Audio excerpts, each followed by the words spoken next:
The last section of our recording, we're going to discuss airway clearance physiology. So when we talk about normal airway clearance, remember we have that coordinated wave-like motion of the cilia that helps move the mucus towards the trachea into the larynx where it can be coughed out. In order for this to occur, the patient needs to have a patent airway, a functional mucociliary system, and an effective cough. The goblet cells are involved along with the submucosal glands to secrete the mucus. The epithelial cells are ciliated. This can be reduced in those patients that have been smokers. Normal mucus production is right around 100 milliliters per day. Coughing occurs in 4 stages. The first stage is irritation. This is defined as an irritant such as an inflammatory irritant caused by disease, a mechanical irritant such as a large secretion, a chemical irritant like a trigger that triggers a receptor that sends an impulse to the brain to cough. A chemical irritant would be something like when somebody smells a strong perfume or the smell of a bleach. There can also be a thermal irritant, such as walking out into the cold outdoors. The next stage is inspiration, where we have a reflux that stimulates us to take a deep breath before we cough.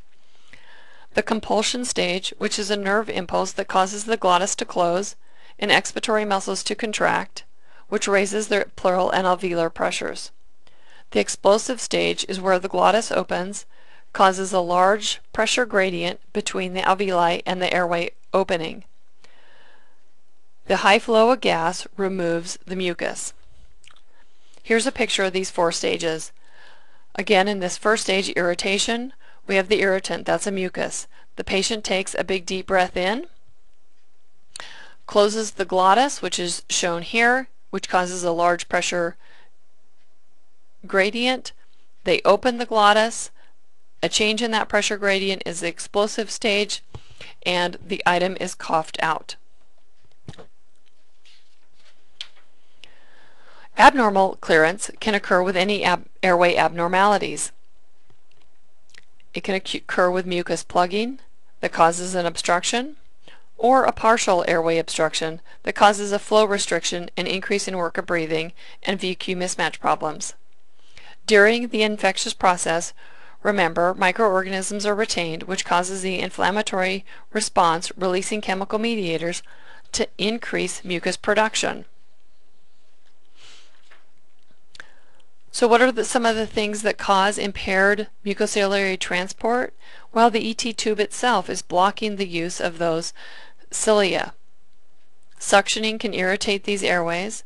If we have inadequate humidification, there can be drying not only of the cilia, but also drying of the secretions, and dry secretions are harder to remove than moist ones. High FiO2s can also concentrate the secretions and dry out the airway. Medications can affect both the airway and the secretions, and if there's underlying pulmonary disease. So these are all things to look at for your patients. There's several diseases that we look at closer because we know they have difficulty with airway clearance. Those patients with cystic fibrosis. These patients have inadequacy in imbalances of their sodium chloride levels that leads to very, very thick secretions that are really difficult to clear. Bronchiectasis is an abnormal change in the airway itself, leading to difficulty removing secretions, and secretions are easily retained. Ciliary dyskinetic syndromes that alter that ciliary motion. Chronic bronchitis, where the airways are inflamed and there are larger amounts of mucus produced, and neuromuscular disease, where they're unable to take a large deep breath in and cough. When we've been doing our assessments and we ask our patients to cough, we're asking them to do a directed cough, which is to mimic the features of an effective spontaneous cough. In order to encourage this, we ask our patients to take a deep breath, bear down against their glottis and close it, and exhale as they're coughing. Again, this is a deliberate maneuver that is taught where we get voluntary control of our cough. This can be difficult to do supine.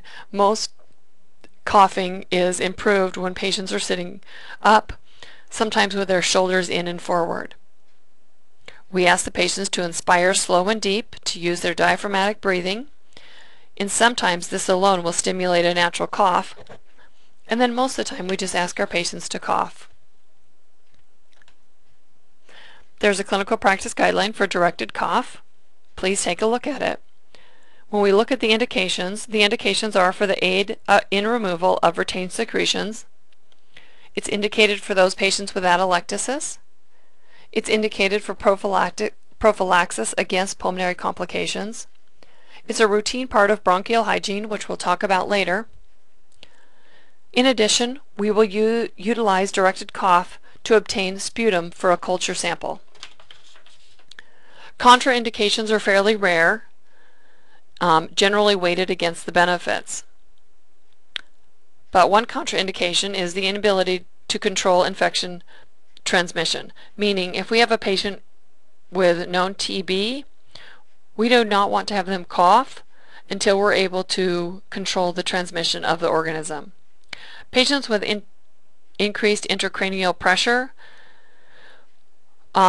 with the directed cough, their intracranial pressure will be increased, and so it can lead to some intracranial aneurysm, so we want to check for that. This is primarily in the emergency department and the intensive care unit. Also is acute MI. Again, if the glottis is closed and there's a bearing down against the glottis, that will increase the pressures around the heart also, which would be detrimental during an acute MI. We also don't perform directed cough in patients with unstable head and neck injuries, or those patients with a high risk of aspiration, where if they were to cough some secretions up, they may have difficulty dealing with them. Some of the hazards are that it does cause a reduction of coronary perfusion and a reduction of cerebral perfusion, again primarily because of the closed glottis and the increased in pressures. It can lead to a little bit of incontinence, fatigue, sometimes a headache, can cause some bronchoconstriction primarily from the bronchospasm with a quick deep breath in, and can cause some gastroesophageal reflux if we create a large enough pressure change that actually sort of also pulls gastric secretions out of the esophagus. The last thing I'd like to discuss is something referred to as a forced expiratory technique, an FET, or often referred to as a huff cough. What a huff cough does is it is useful in patients primarily with COPD, where they have a large amount of airway collapse. The airways collapse because they don't have the structural support surrounding the alveoli to hold the airways open. And so this technique is done by having the patient inhale, holding their breath for 3 seconds, and then doing a forced exhalation with an open glottis. The key here is open glottis, and instead of one big exhalation, it's 3 or so mini huffs of an exhalation. So it's kind of like 3 little mini coughs after a large breath followed by a breath hold. This is a low pressure method of coughing. So by never closing the glottis, we're never creating that high pressure gradient that can be detrimental in those patients. So we generally will perform 1 to 2 huffs or forced expirations at mid to low lung volumes. We encourage the patient to relax and take several deep breaths, then followed by a breath hold for 2 to 3 seconds, and then a staged cough with the glottis open.